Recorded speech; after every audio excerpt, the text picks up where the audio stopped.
Well, hello, everyone. Welcome to Tuesday, August 10th. We're about to get started here in just a few minutes with our Ask the Expert session with Clark Aldrich. And as you're filing in, why don't you open up the chat and let us know where you are participating from today? Yeah, and if everyone can just put one thing in the chat room just to get your fingers limber. Obviously, this can be an interactive session, so get in the habit of asking things and get in the habit of typing things in.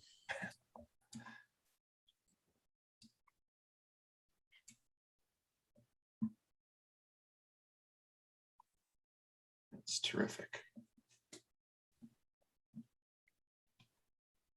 Well, how are you today, Clark? I'm doing great, thank you. A little hot, a little muggy here in Connecticut, but I guess par for the August course. Right. And some of our Allen team, we're calling in from Minneapolis, and it's overcast this morning, and hopefully we'll have a nice weather day later this afternoon, but a little rain this morning. Got folks joining in from Ireland, staying up late. Phil's good. We finally have someone from Copenhagen. We were really worried that we'd have no one from Denmark at all until I'm Michael, really glad you're here. That's fabulous. Terrific. Glad to see so much international support.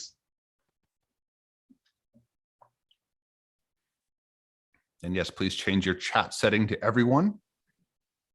From sunny and hot Atlanta. I think you don't even need to say sunny and hot. It's just Atlanta. All right. I think I've got my screen just about set up. And again, welcome to everybody who's filing into our session today. This is Ask the Expert with Clark Aldrich, and we're going to be talking about short sims today. And since we've reached the top of the hour, we're recording and live streaming. Why don't we get kicked off with a little housekeeping? Absolutely. You'll see my name in the chat. My name is Chrissy Jackson. I work with Christopher, and I also help with Clark with Allen Academy. And we will be helping to facilitate your questions today in the chat panel. So if you did not have the opportunity to submit your questions for Clark prior to the webcast, you'll have the opportunity to submit those through our chat. We will pass those on to Clark, and we will hopefully get around to answering everyone's questions. If not, don't fret. I'm hoping that we can also address those after the fact as well. So everyone, make sure that you have your questions queued up. We'll be ready to answer. Again, just make sure that you're sending that to all panelists so that everyone, to everyone, so that those questions do not fly under the radar. Cool. And we've got everything set up on our end. So phones are off and video's ready to go. And I think we're about to kick off a great session. So I'm so pleased that Clark Aldrich is joining us today. Clark is a real expert, and not just in simulations, but in a lot of things related to adult learning. And the simulations that he has built, that he shared with our industry, I think are more than fantastic. And really leaning on his expertise in simulations and how they can better engage and reach better outcomes for the students that we serve. If you just do a little bit of a Google search on Clark's career, you'll find a wonderful set of books that are references that you should be keeping around and reading through as you're working through your own professional development in our field. And the accolades that he's gotten for his work really do speak for themselves. We're going to be talking a lot about short sims today, but as you can see, there's some other wonderful titles. Many of these, which I've read personally and keep in my library as we're doing work in Allen Interactions for our clients. And I do think they are top reads that you should have. So we're working together with Clark to put together unique experiences through the Allen Academy. We've got a course starting soon on short sims. And the Allen Academy really is set up because we do believe that training and learning and development is a profession. And really, to mature as a field, we need to have several things in place. And specific, the opportunity to get mentorship and to learn the current practices that make a difference. I think when you look out at the general populace and you ask them about what are their overall feelings about e-learning or asynchronous learning, you'd get a lot of people who are tentative or uncomfortable or think that those types of experiences are a waste of time. And we know from experience and the work that we've done with experts like Clark that digital learning can be a lot more than it is today. And so we need support as professionals to work on new models, to spend actual time practicing and building new things and getting hard feedback. And that's what the Allen Academy is set up to do. We offer a lot of experiences that you can join us for, everything from process to tools training to theory, and they carry a digital credential so that you can share with the rest of the world the types of experiences that you've gone through and what's really in your bag of tricks that you're bringing to the table. And we can't be more pleased with the type of faculty members that we have joining us. So with that, Clark, do you want to talk a little bit about the Short Sims course that you've put together? Sure. So the Short Sims course is a course that hopefully epitomizes the philosophy of learning that Short Sims represent, which is that we learn by doing and we don't learn when we're not doing. The Short Sim course is it's a workshop. It's a small group typically. It's focused on every single member of the group building their own short sim. And along the way, I will go through some theory. I will go through some examples. I will go through some cool new ways of pushing the envelope and some traditional ways. But it's really is about you building your own. And the real fun about that is that we share them with each other. And so it's almost like an acting workshop where everyone comments on each other's short sims. We give each other suggestions. More times than not, other people in the virtual room give, frankly, better suggestions than I do. It tends to be very, a smart group of people who are very who are motivated and who have a lot of great insight to bring to bear. And so I think it's a group experience, and we at the end of the day, we all have a short sim out of it that we made ourselves, and I can guarantee you that people are really happy and excited and proud of their short sims. It represents a whole new way of thinking about content, a whole new way of thinking about interactivity. Also, part of that is the methodology itself. A lot of people have done branching stories as one kind of thing that came before short sims, or other kinds of things, and got lost along the way and kind of got frustrated. And short sims is a very it's a methodology that allows you to be, I don't want to say lazy, but allow you to be very predictable. It's about delivering stuff on time and not getting lost in the weeds. And so we can do that, and we can we can guarantee everyone who goes along with the course will have created a short sim at the end of the day, because it's a very sane, predictable process. And one of the things that I like about your particular course and is that students actually leave with work that is usable.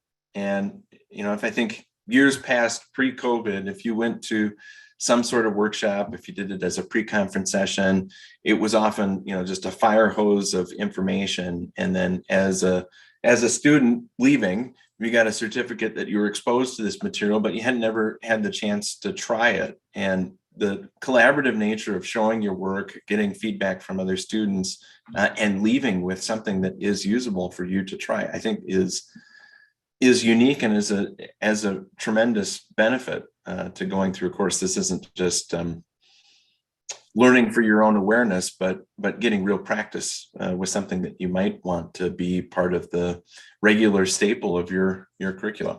You'll be proud of your work, and that is there's nothing more satisfying than finishing something and wanting to show it off. People show off their short sims to everyone when they're done. They show it off to their boss, they show it off to their colleagues, they show it off to whatever, and say, here's a new way of doing things, and here's what I'm talking about. And it really is a very satisfying experience. Cool. All right, so we've got we're about to jump into some question and answer that we've collected here before we kicked off our webinar today, but we do have a course experience starting with you on September 13th.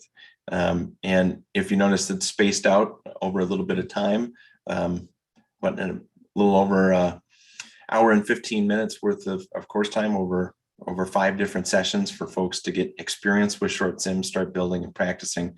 And the time in between is set up for students to be working on their own projects and sharing them with the group as they get back together. And if there's something, as we start talking about short sims here later today, if it's something that you're interested in, we'd certainly love to have you as part of this offering in September. So with that, let's kick off with some questions about short sims. And I'll read these off. And again, as a participant in today's webinar, if you've got some questions of your own, drop them into the chat and I will interweave them with the ones that we've gotten earlier. So this one comes from Troy. Are there any limitations to short sims, whether by profession, role, or organization size, that might hinder its effectiveness? And a follow-up, is there a development model that works best for short sims?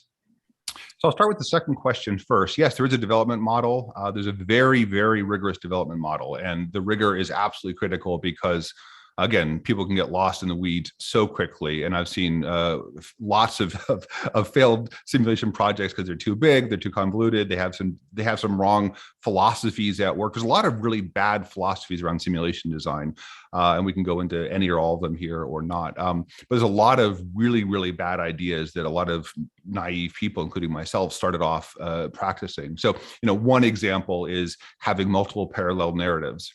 And we thought that was a great idea way back when. It turns out everyone hates them. Sponsors hate them. Learners hate them because they want to experience everything, not just one path they go through. Designers hate them because it drives them crazy. So bad idea. And so there's a whole lot of sort of, good ideas and bad ideas that have come out of a lot of real work. So there's a very specific development model. Are there any limitations to short sims? Not by profession, not by role, and not by organizational size. Unless you're a really, really small organization, it may not make sense to do one. And even that's perhaps iffy. But there are a lot of limitations to short sims, in terms of they're not multiplayer, they're single player. They're they're typically about 10 or 12 minutes. They're not half an hour. They're not an hour. They have a certain, look and feel regarding graphics. They have we use a multiple choice interface rather than hotspots or other kinds of interface tools because they're really easy and predictable. Every single person, when you play a short sim, you know how to play a short sim because of the way everything is laid out. So there's a tremendous amount of limitations to a great short sim, but that does not constrain them at all. And I would argue that we collectively, people on this call and hopefully people in the class, are pushing the boundaries of this entirely new way of thinking about content. It's the opposite of a workbook. And I think that open-endedness, I can make sure that you create your first short sim and be a successful, positive, fun experience. But I can guarantee you that half the people in the class are going to do cool things that I never dreamed of, where this is a whole new frontier opening up to us. Cool. We're getting questions in through the chat. Let's take one of these once we've got a slide for, and then I'll jump over and address some of the attendee notes here. This comes from Michaela. Are short sims effective as a standalone training method, or are they best used in conjunction with other educational content? I think the answer is both. I think they work. Again, a good short sim is about 10 minutes long. Some organizations are just using one after another short sims pushed out to their audiences. Other people like the big hour-long or 6-hour-long certified course, in which case short sims are worked in through them. I have some clients now with whom I've been working for 5 or 6 years, basically on the same course, or the same collection of courses. And I can guarantee you that every single year the number of short sims go up, and the amount of workbook style content goes down. And now we're at a point where almost the entire course is a collection of short sims tied together with a bit of linear content. And then where people make mistakes, we give them content, but where they don't, we give them good jobs and keep moving. So it's a very efficient way of using people's times. So the answer is both. Yeah, which a follow-up question from Dov here is, do you have some kind of theory for how one assembles multiple short sims to address big and complex learning objectives? I think it's, well, in a perfect world, it's almost like, Econ 101, what's the marginal, what's the next topic with the highest marginal utility? So you might say, I have an organization and we're really worried about leadership. So let's do leadership one on interpersonal leadership dealing with remote workers. Okay, fine. And now let's do one on interpersonal leadership around behavior and microaggression in the chat room. And so you almost, in a perfect organic world, every new short sim topic addresses sort of the next highest issue. And you sort of, you pick them off one at a time. We kind of move away from let's create the giant perfect course and more of let's have a culture of constant interactivity and constant learning, which I think is the great one. I think if you have a more traditional, learning methodology, then you look at your curriculum and you try to lump things. What would be a good simulation? A lot of good simulations tend to be cross-functional, and so as you're building one, you can say, oh, the good news is that we grabbed a bunch of things from these other columns that we have to deal with. The bad news is that we didn't cover everything we wanted to cover in this first one, so we have to create a second one. So it's sort of an organic process as well. As you were talking, you're saying, a short sim might be about 10 minutes long. Do they become reusable? And do you expect students to play them multiple times? Yeah, two very different questions. I'll take them separately. Yes, a short sim should be highly reusable. One of the real essences of a good design, well-designed short sim is that they're very easy to edit. Everything I do is insanely easy to edit because I'm lazy and I don't want to have to recreate stuff. And even swapping out graphics is easy. Swapping out another sort of pivotal concept of a short sim is every short sim that you see on my site and are something that I've done almost all by myself. I don't have outside artists. I use clip art. I don't I don't use outside talent. It's a really important point because the more easily it is to modify a short sim, both we can keep them up to date, which is nice. We can reuse them, which is absolutely critical. But also that we can calibrate them. If we go through, one of the problems with early short sim method or early simulation methodology, was that it was too cumbersome. And so you see a problem. Some of my early sims, I see a problem, but to fix them, I'd have to hire the programmer again, or bring the artist back in, or get the sound person to re-record it. It was a nightmare. And so as a result, the sims were a bit kludgy. I think one reason why short sims feel so smooth going down is because they, in the same way that we learn how to write, when we're writing and then we're editing and then we're writing, then we're reading and then we're editing. It's that kind of organic process. The same thing with a simulation. So the sort of the fluidity of changing it makes it a much better experience. This question comes from Angie. Are there any topics that would not be recommended for use of a short sim? For some test prep, if you say I have test prep, preparing people for this very long multiple choice certification test, and they have to memorize 3,000 facts for this giant certification thing. Short sims, can put a little bit of structure and a little bit of content, and a little bit of narratives around them. But, when you just are trying to memorize a tremendous number of flashcard style contents, they're probably not, you probably just are stuck with the, when the volume is that high, they're probably not so good for that. So that's sort of the big one. And then, if there's something that's very, if you're going to learn how to drive a car or fly an airplane, if there's something that's, very, very kinesthetic, these are multiple choice and turn based. So, they're not good for, super fluid things. I don't believe short sims are great for generating interest in a topic rather than fulfilling it. So if you say, I really want people to be interested in how environmentalism affects their life, for example, you may choose a serious game, or you may choose something that isn't sort of inherently more fun with the hope that it becomes viral, rather than saying, typically short sims work best when someone says to themselves, I want to learn this topic, or I have to learn this topic. And so once you have that mentality, short sims hit a home run in terms of saying, this is the best way of learning. It's learning by doing. It's learning the way you learn in the real world. But it's not overly great in terms of saying, if you don't care about this topic, this is going to be so much fun that you're going to want to do it anyway, where hopefully like a good serious game might do that. Gotcha. A good follow-up question here from Holly, are they conducive for compliance training? Yeah, they're fabulous for compliance training, and they're fabulous in a lot of ways because they show you They show you why something is important. They bring you through, they bring you through the process. They teach not just understanding, not just knowledge, but they teach you conviction. And so I was talking to a general and they said, well, what's the short sim good for? Well, it's good for competence and it's good for conviction. And those are two things, by the way, that workbook style content tend to miss, both of those, which tend to be downloads of facts.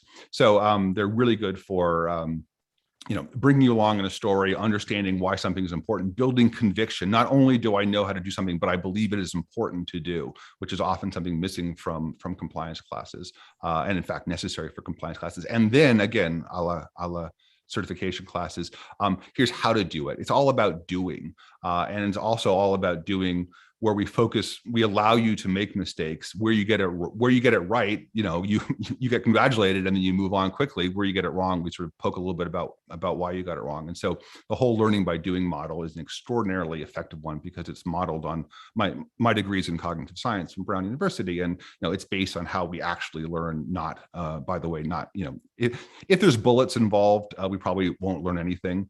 So it's just one of those things where bullets are a sign of in most cases, learning is not going to happen. What does feedback look like in a short sim? In a perfect world, it is, if you do something wrong, then it's, if you're in a hurry, and sometimes it's useful, you have, I guess, what's called extrinsic feedback, where someone might go, that was probably the wrong call. But I think in the best possible models, it's, if you did this, here's what would happen, as shortly as possible. So I love giving as much as possible intrinsic feedback. If you did this, then this bad thing would happen. The pressure would build. The person would leave the meeting angry at the person left the meeting angry at you. You put too much money into real estate, and therefore you didn't have any liquidity when you had an opportunity. Whatever. But giving feedback that is intrinsic is much more valuable than the extrinsic. No, that's wrong, or yes, that's right. One more part of short sims that I find really important is the role of a coach, and having a coach there along with you. And so as you're playing it, you're having a coach there who's your friend, who's giving you some emotional cues. They're happy, they're unhappy. And they're sort of giving you some context for the content. So it's a very important part of the feedback process.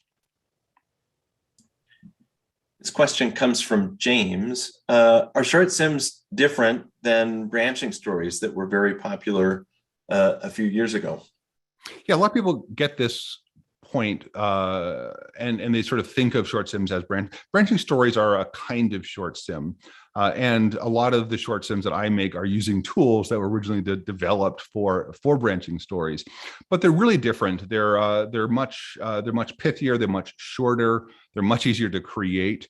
Some of them tend to be more lab-like, which is allowing you to experiment and go and backtrack, and if you're calibrating something, then you can try different things and see what happens, whether it's leadership or project management, or whether it's fixing a carburetor.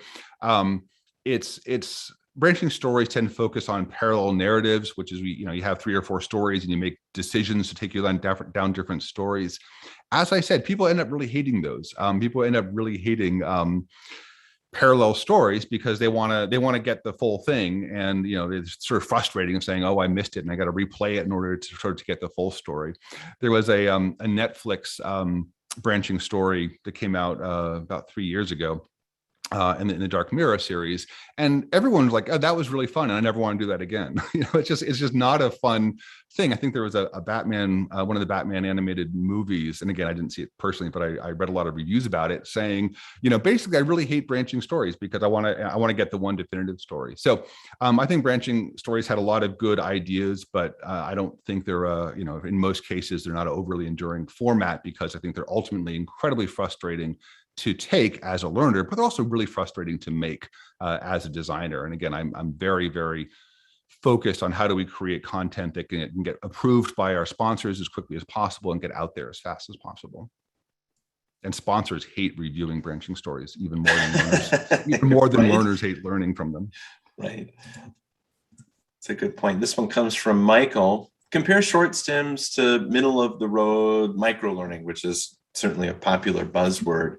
Is it just about matching, the students' compressed time to something of value? Where on the continuum does microlearning and short sims sit? Well, I think microlearning is focusing on short bits of content, cleverly enough, and so is are short sims. Obviously, the title kind of gives it away. The notion of short content is very appealing to me for a bunch of reasons, and I'll give you one really stupid reason why I love short content, which is we can show our friends. And this sounds so stupid, but I have a lot of students and I have a lot of friends who do short sims. And when they're done with the short sim, they send it to me and they say, "Hey, Clark, take a look." And if it was an hour-long course, I'm not going to take it, no matter how good this friend is. A 10-minute thing, you're willing to do, and you're willing to play, and then you like it. There's some cool techniques, there's some fun, cool ways of doing things, there's some cleverness. And I think the notion of short content is actually really important for us as designers, because we can fix it when it's wrong. It's hard to fix a 1-hour course. We can fix a 10-minute course. So I think the notion of a bite-sized content, obviously the benefits are huge to the learners if we can condense it, if we can condense content. The other nice thing about our short sim, I was just finishing one this morning that dealt with some very complicated spreadsheets. And so in a 10 or 12-minute short sim, someone was not only exposed to a story, to a narrative, to a history of this fictional company, but also looking at it through the lens of a spreadsheet and understanding how the spreadsheet evolved. And so, in the 10-minute time the person took this course, they were learning probably 45 minutes of traditional course content in a 10-minute course in a way that was also much more interactive and fun. So, I think frankly, I think a short sim is what microlearning should aspire to be. And probably in most cases, there's some great videos that are microlearning. There's some okay workbook style content, but I think by and large, short sims are sort of the manifest destiny of good micro learning. Mm-hmm. Kirsten asks, is there a cultural change in our work lives that has made short sims more possible or more acceptable? Maybe the thinking here is, if we look back even 5 years ago, the expectation, as you were saying, is more along the lines of an hour-long course. Anything in your view that has changed in the way that we work that says? I think there's two things, okay? And one of them is, I think we all went through through a workbook stage. The first sort of the baby boomers' contribution to learning was going from classroom to online, which good for them, and thank goodness they did. But that was not a sufficient change. So I think part of it is sort of the seeing online workbooks and going, yeah, no, thank you. The other thing is the technology is now there. So short sims are there because it's incredibly, authoring tools are out there, and they're getting cheaper and they're getting more accessible. So I think it's really the examples of short sims and the authoring tools for making short sims quickly, along with the cultural change of not really liking workbooks and not really liking lecture style content. Scott's been asking great questions, and I feel like we could be friends. This latest one that he's asked in the chat is about, seeing the adaptive learning platforms that have come to market lately, which I agree do seem to be more focused on speeding a student through quiz questions rather than giving them a truly individualized experience. How are short sims different to provide better feedback to leadership? Okay, a couple of different thoughts there. First of all, our industry is tragically excited about the next big thing, and as a result, we produce a lot of crap.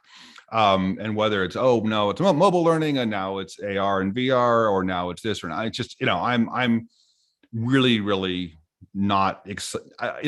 You hear any kind of the new next big thing in this industry, unfortunately, and you roll your eyes and say, okay, let's give this 18 months to go to crash and burn and move on. But in the meantime, there's a bunch of conferences and a bunch of experts, pontificating about it and stuff. And so, I think we get overly fascinated too with complexity, and obviously the notion of an adaptive learning platform is all about AI and all about complexity. And I do not believe these are going to be anything of value for a while. Now, the for a while is really important, because if you have an AI system looking at the way that we engage content, frankly, traditional content does not give an AI system much grist for its mill. So if you're an AI system and you're tracking someone through next in a workbook style content, and A, B, A, C, D in their multiple choice answers, you haven't learned a lot about them. And so I think short sims in general, because there's a lot more decisions being made, and also time to decision is a really important thing in terms of, it's not just a matter of getting the right answer or not, but how quickly do you get the right answer? And that actually is hugely important for understanding one's conviction levels and one's actual tip of tongue knowledge. So all those things are going to be, so I think we're going to have to see, frankly, the adoption of short sims as the default learning methodology before the AI and adaptive learning platforms has enough to go off of to say, okay, you really know the stuff, or no, you really don't, or you get this part, but not that part. But I don't believe we're going to see adaptive learning platforms making a mark in our industry for maybe, within the planning horizon. I'll put it that way. And I think one of the other benefits of short sims versus some things that really are multiple choice question driven, more assessment looking, is that, with relative ease, and as you've been saying, relatively limited effort from the author, you can create a story. And that story provides context that I think a lot of these adaptive learning platforms make difficult for an author to create and wield. One thing we go over in the class is how do we make content not annoying? And so a lot of content is really annoying. Most content is overwritten. Most content has far too many words. One of the basic things we do in short sim design is cut words and cut words and cut words, and say, how do we? And if you look at the examples on shortsims.com, we cut words down to the bone. I love binary questions. If you're making an assessment and you make like 3 or 4 questions, and some of them are hard and some of them are tricky, it's like, it's just annoying. How do you distill a really complicated topic into a simple setup and a simple binary decision? And you do that well, and now you're cooking with gas. Now it becomes a really fun, satisfying learning experience that people really lean into and have fun with. This question comes from Eric. If we think about completion and 80% correct seem like they are irrelevant measures for short sims. Where is the right place to dig in for leadership and for students buy-in? And what should a person be measuring? One thing that we've gotten far too used to in the learning biz is producing very cumbersome content and then having to backfill it with a lot of statistics in order to say, see, it works. It's like in the 20 years ago when you were buying organic food, it's like, okay, this shredded wheat may taste like hay, but it's really good for you. And I think there's one of the satisfactions, at least in this this first pass, is short sims make sense, and people look at a short sim and they can play through and go, yeah, this covers the topics I want to cover, and there's a little bit of a, yeah, sure, of course, this makes sense. We don't have to work as hard to say, no, this does work. It may seem miserable, it may seem awful, but it works really, really well. I can prove it. And so, to some degree, we built up this whole research-based learning methodology. Again, like people trying to sell organic food, 30 years ago. It may taste terrible, but it's good for you. And so I think there's a little bit more intuitiveness with a short sim where someone, the sponsor goes through this, or the sponsor's boss, and she goes, yeah, this covers the material I want to do. This covers it in a way that I want to do it. Feedback seems good. Let's roll with it. If you then want to do, various measurements, you can do measurements through any other way that we do measurement, which, by the way, typically isn't very good in this industry anyway. But any of the traditional methodologies still work with short sims just as well, if not better, than with traditional learning. But the argument isn't nearly as strenuous because, again, it makes sense. Oh, here's someone going through their day, making these important decisions, getting feedback as whether those decisions are right, understanding why the wrong decisions are wrong. Yeah, sure, that makes sense. We don't, you don't need to work as hard to say, oh no, this may stink, but it's good for you. Katie asks a great question in chat. What's the average development time for a short sim? 40 hours, exactly. I do everything in 40-hour chunks. I coach, so the question is, how do you create as good a content as you can in 40 hours? And if you don't put that limit, then you'll go crazy and you'll get sucked down an infinite path of options. So if you frame it out of not for the first one, but for the second one and the third one, by definition, by your own definition, a short sim is what I can do in 40 hours. It's about a week. It may, for me, it tends to be 40 hours over a week and a half with other stuff sprinkled in. But it's a good framework. It's a good time. You can do a lot with clip art. You can do a lot with creative writing techniques. You can be super duper clever. You can be really clever in the interface. You can distill things to its essence. But if you frame it as 40 hours, in 40 hours, I'm going to put down the pen and walk away, you'll create great short sims without driving yourself crazy. You'll also learn a lot of great, methodologies to create something. One of the big secrets is, if you keep words down, for example, students like it more, but also sponsors like it more. They can go through it more quickly. And so, you do have to keep yourself on a straight and narrow in order to pull it off. Another question here. Do you have any favorite resources for e-learning clip art and design assets?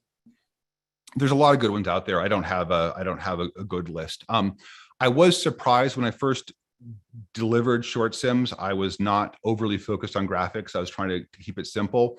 There's a terrifically high value add in using clip art well and cleverly. And again, if you go to shortsims.com/examples, you'll see a lot of, hopefully you'll agree with me, you may not, very clever uses of clip art. And so I'm,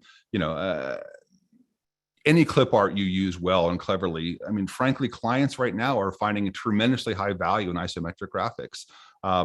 That sort of look like The Sims or look like SimCity, even with a lot of white space around them, which is what I like. And, a little bit of animation is terrifically satisfying in a keyboard. When you're a learner and you're clicking something and you're seeing these little tiny game-like movements in your sim, really easy to program, but very, very satisfying. Interactivity is inherently satisfying. And when you try to do things, seeing things move on the screen is really satisfying, especially when it reinforces. It's not just there for decorations, or wallpaper, but there to help you learn. So, so I don't really have a good resource. I think anyone you use is great, but the way that you use them, I use PowerPoint as my graphic, as where I put together my graphics, and we'll go through this in the class and how to do that. And if you do it well, it gives you terrific flexibility, amazing ability when a client comes back and goes, yeah, no, Clark, nice try, but the tone is wrong. Like, great, give me 2 hours, I can fix it. And that, I think, is that speed is, and more importantly, or not more importantly, less importantly, but more frequently, when you're playing it yourself and going, yeah, nice try, swing, but a miss. You can go back in there and move it around a little bit and fix your own problems in no time flat. And that, again, it keeps you within that 40-hour time frame.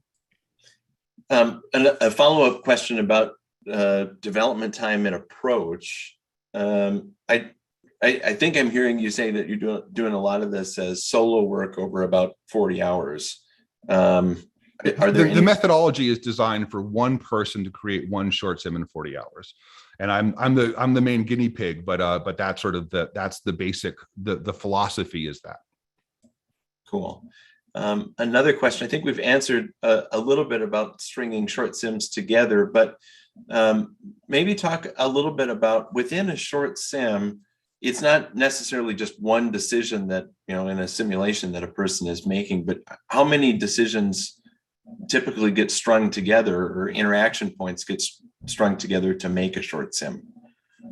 It's probably about 6 a minute decisions people are making, of which probably 3 a minute are relevant, interesting decisions, and probably 3 are just there to keep people, interactive. I think with the next generation, with the kids, you do want to have them, having a rhythm with the audience. You don't want them reading very much. You don't want them reading more than 2 sentences at a time and then making a simple decision. Some decisions are simple. Do you have coffee or tea with breakfast? Some decisions are really important. Do you believe the person or not? Do you press do you take the red pill or the blue pill?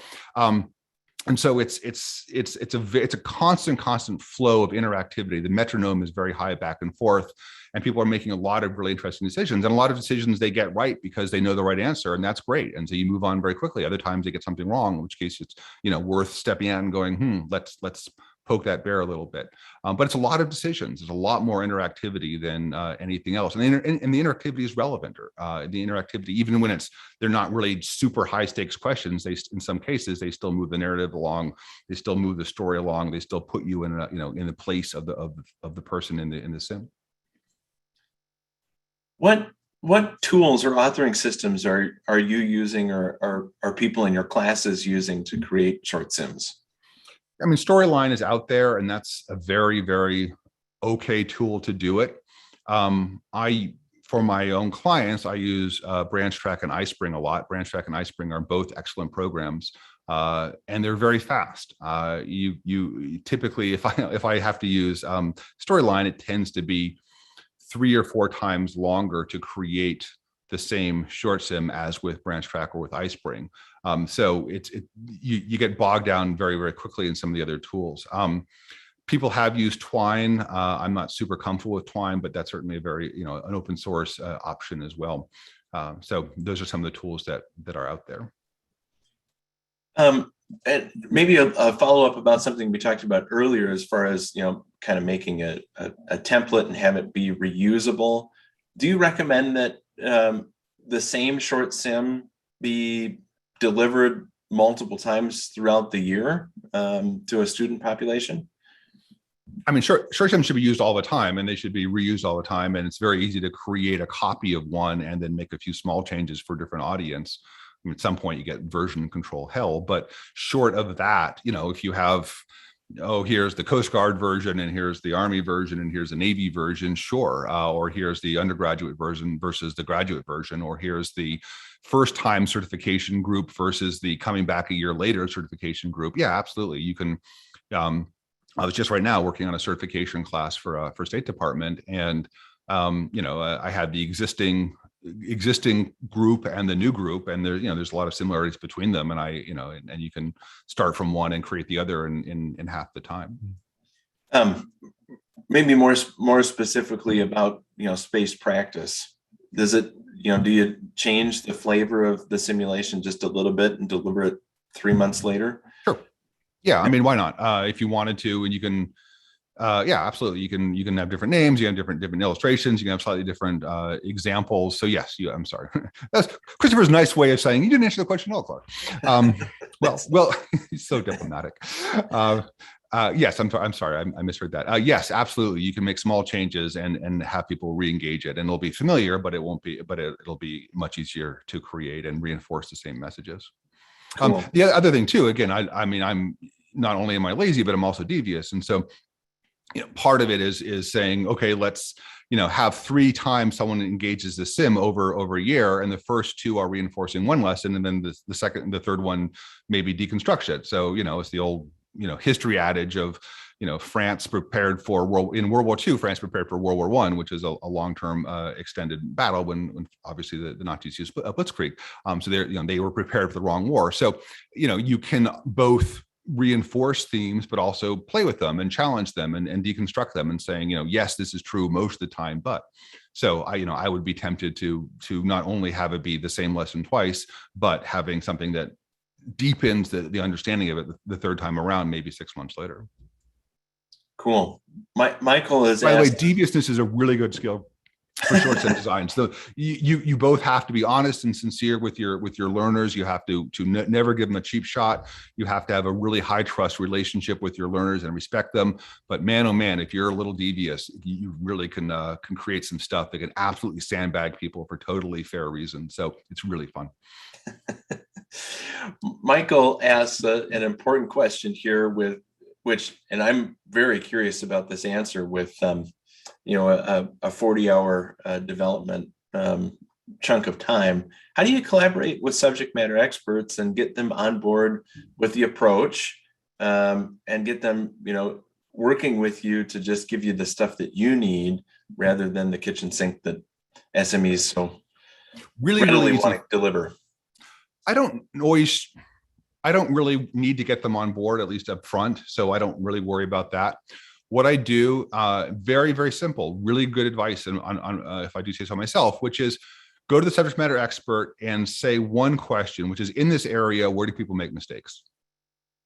Boom, done. You ask that question, you're going to get the information that you need. One subject matter expert, 1 hour interview, you will get the information for your 10-minute short sim over 40 hours. So asking that single question, where do people make mistakes? In armed robberies in a bank, where do people make common mistakes? In investing in small companies, where do people make common mistakes? In go through your list. In managing difficult people remotely, where do people make common mistakes? It is the question that you can ask people, and you scratch that a little bit. You get an answer. You push a little. Why did they make that mistake? What was their false assumption? What happens when they make that mistake?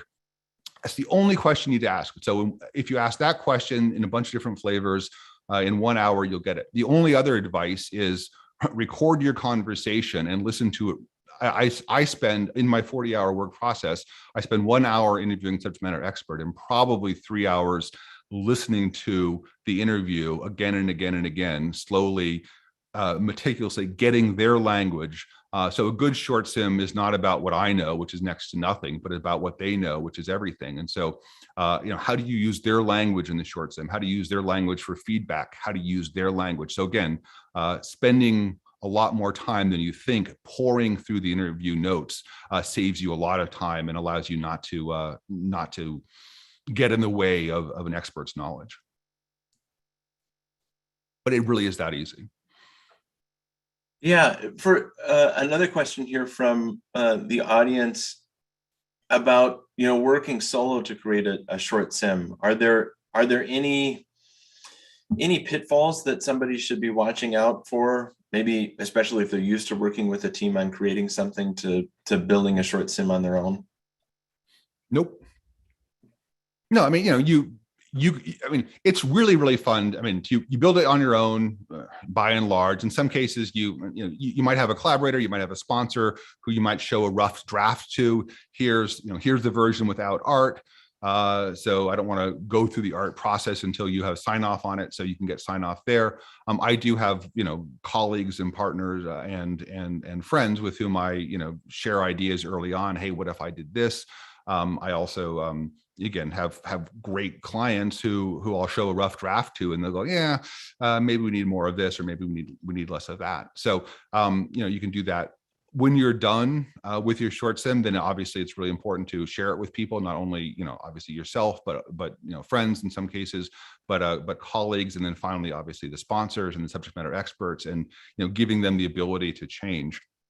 It's generally good advice to ask them, saying, Mr. Subject Matter Expert, if you want to, if you see something you don't like, tell me exactly what you want me to change, and I'll make those exact changes. And they're happy because they get to be precise in what they want you to change. I'm happy because I don't have to think about it. So I just take their words, and if they're the expert. So I think there are ways of collaborating and the front end and the back end that obviously are required for this speed to work. Michael asks a great question here. What about teaching a topic that's not necessarily connected to an area where people make mistakes, i.e., what is a Google ad? Would you use a short sim for that? If I was doing again, I'll spitball here, but if I was doing one on, I would perhaps put someone in the position of a marketing person saying, we're about to launch a new product. How do we get the message out? What are my options? So you do want to think who's doing the doing.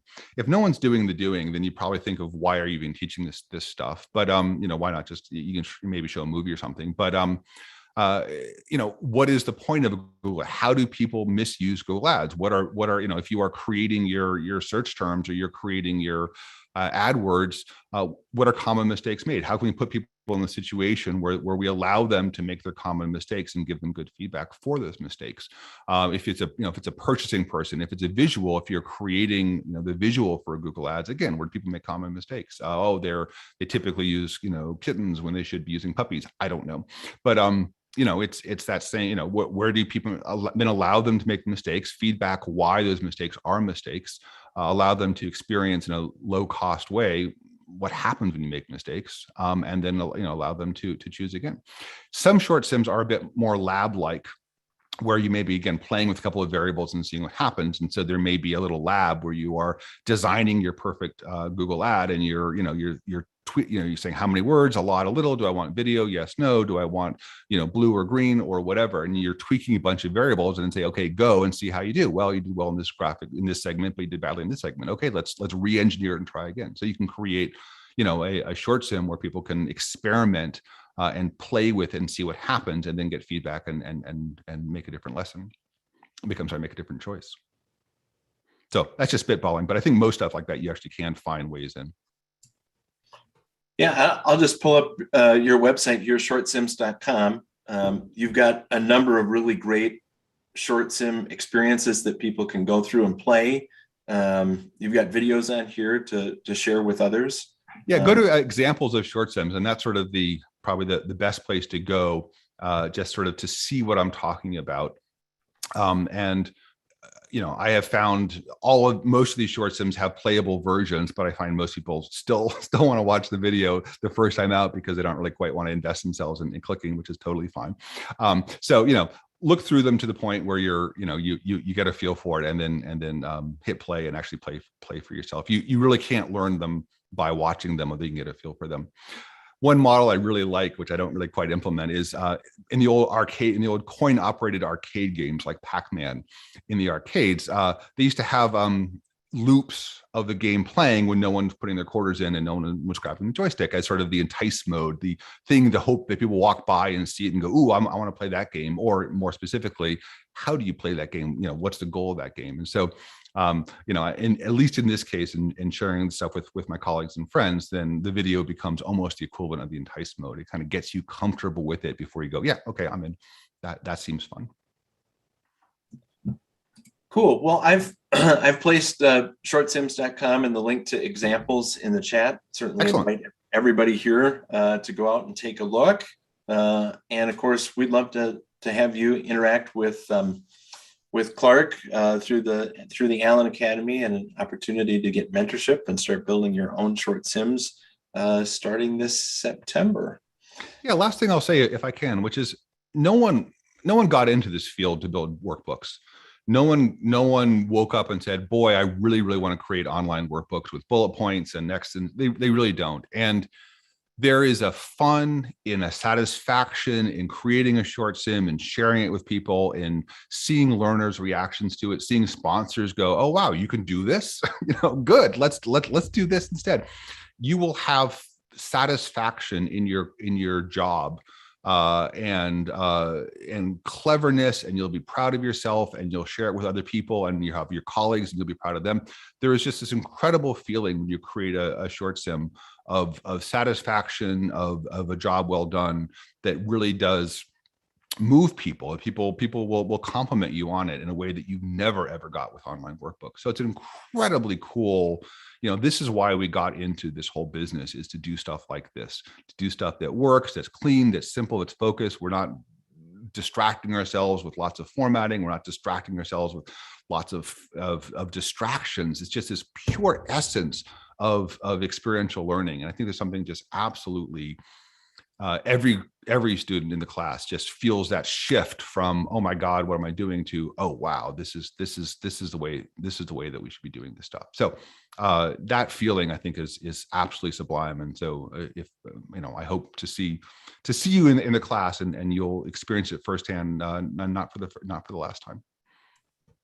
Terrific. I wholeheartedly agree. I do think short sims are really an important part of our arsenal as instructional designers, and I do hope to see a lot more organizations investing in them and building on them, because they are fun to go through, and can't be more proud to have your expertise available with us, and do hope that people will take advantage.